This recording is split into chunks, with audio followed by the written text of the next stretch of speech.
Hi everyone, happy Easter. We've got a very important topic to talk about today. Out of all of God's laws, we pay attention to all the things that we should and should not do. And we stress over, especially during Lent, giving up things that we need to give up because they're bad for us, or delaying our gratification for things that are good for us.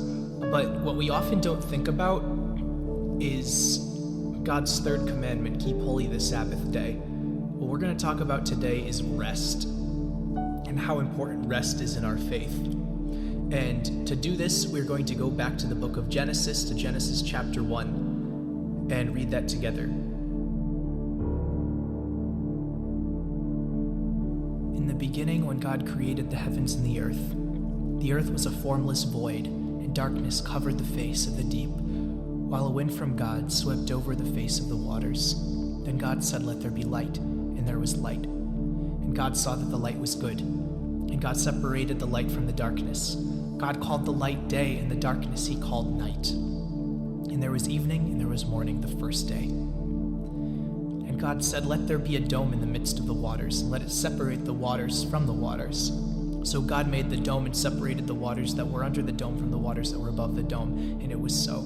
God called the dome sky, and there was evening, and there was morning, the second day. And God said, "Let the waters under the sky be gathered into one place, and let the dry land appear."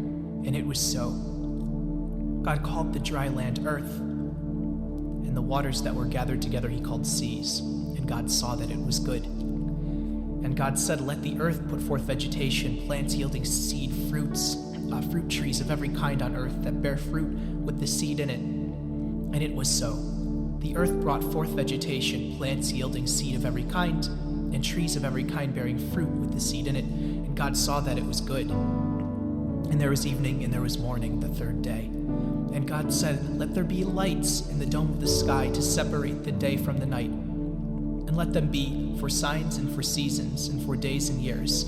And let them be lights in the dome of the sky to give light upon the earth." And it was so. God made two great lights, the greater light to rule the day and the lesser light to rule the night, and the stars. God set them in the dome of the sky to give light upon the earth, to rule over the day and over the night, and to separate the light from the darkness. And God saw that it was good. And there was evening, and there was morning, the fourth day. And God said, "Let waters bring forth swarms of living creatures. Let birds fly above the earth across the dome of the sky." So God created great sea monsters and every living creature that moves of every kind, with which the waters swarm, and every winged bird of every kind. And God saw that it was good. God blessed them, saying, "Be fruitful and multiply, and fill the waters in the seas, and let the birds multiply over the earth." And there was evening, and there was morning, the fifth day. And God said, "Let the earth bring forth living creatures of every kind, cattle and creeping things, and wild animals on the earth of every kind." And it was so. God made the wild animals of the earth of every kind, the cattle of every kind, and everything that creeps upon the ground of every kind. And God saw that it was good.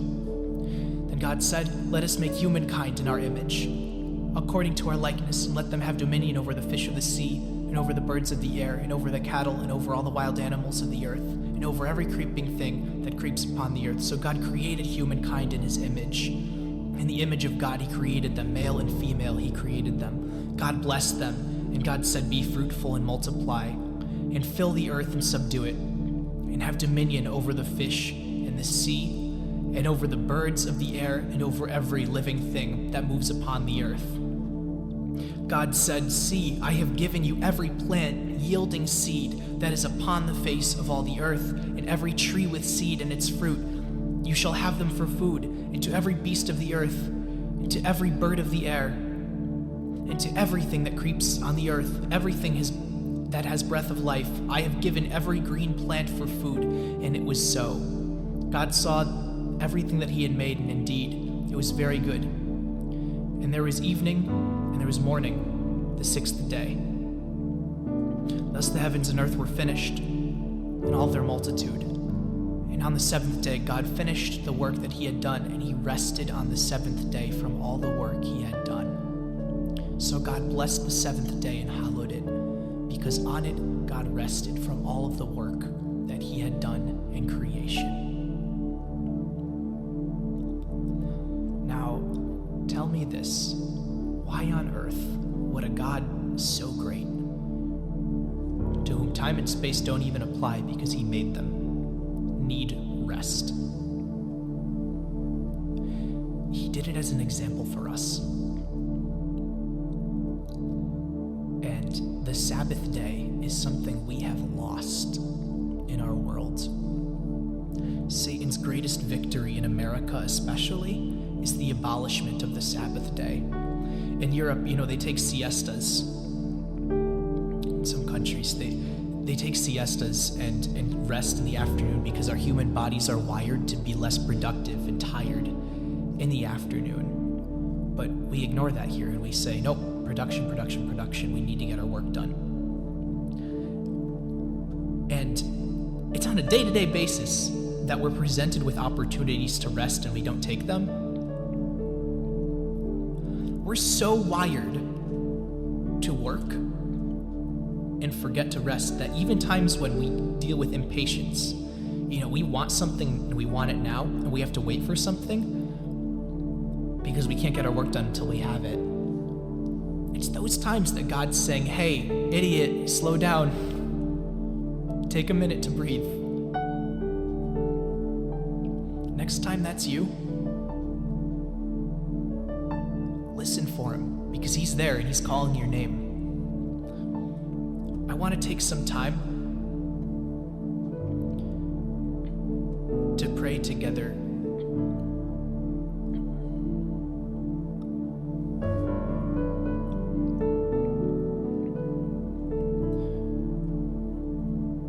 We're just going to be spending some time with our Lord. Nothing else, it's just you and him. Anxieties of the day, anything that you have to do tomorrow, forget about it. Just for now. I promise you, it'll be there when you come back. As much as we don't want it to be, I promise you it will be.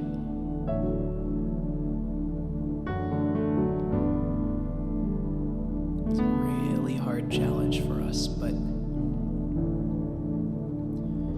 we can do it.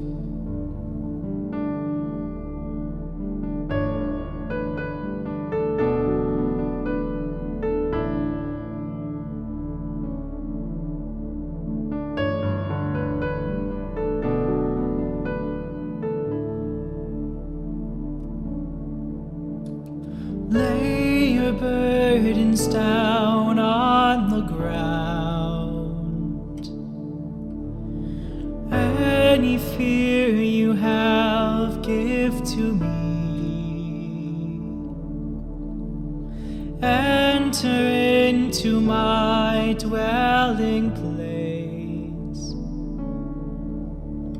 Come and let your soul be rest now.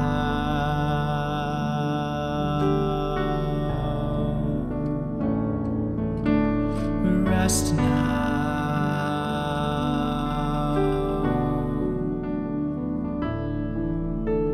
Rest now.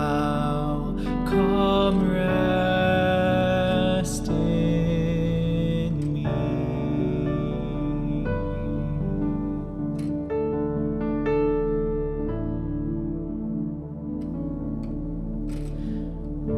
Again, anything that you're thinking about,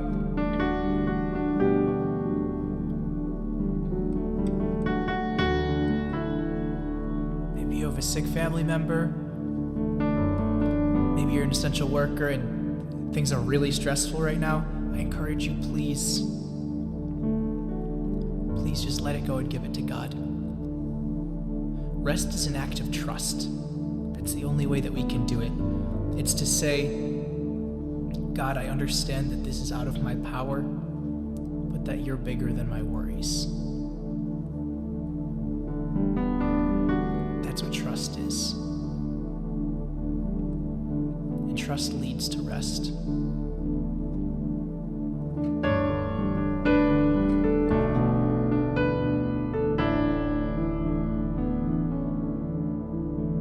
All that's on your heart and weighs you down, bring it to my cross and give to me. I'm greater than the sins you keep from me. Lay it down, trust in me. Rest now.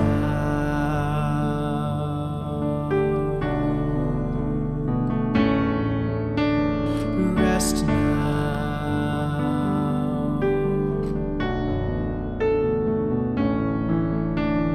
Rest now. Come rest in me.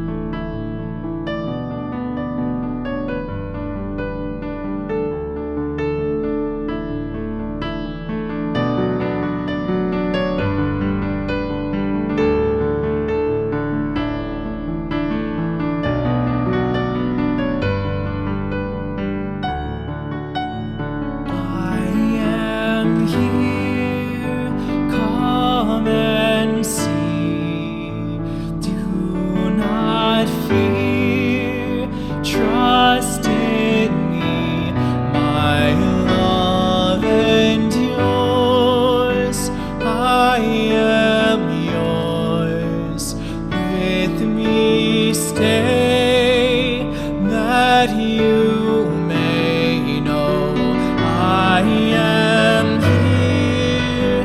Come and see.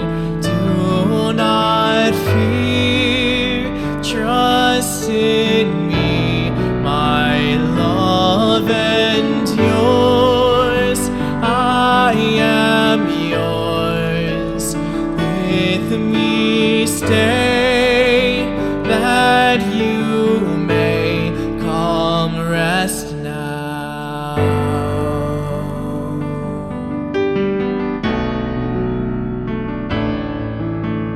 Rest now, come rest in. Rest now, come rest in. Rest now, come rest in me.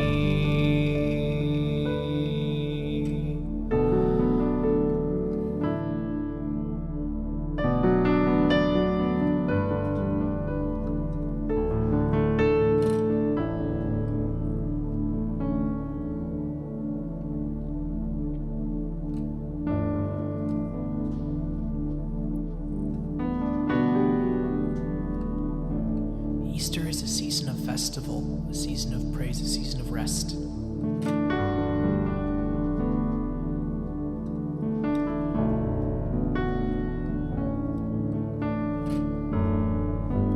It's our job to find time to do it. We live in a society where we're told that we have to work impossible hours just to live.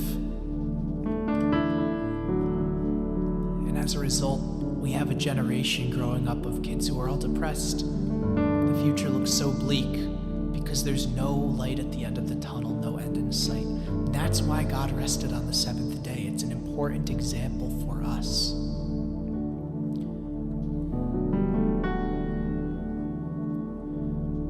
We always try to be like our Father.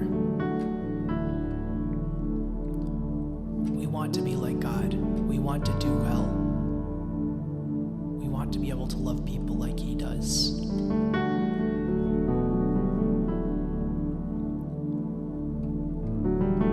So why can't we learn to rest like He does too? We went through our hard Lent.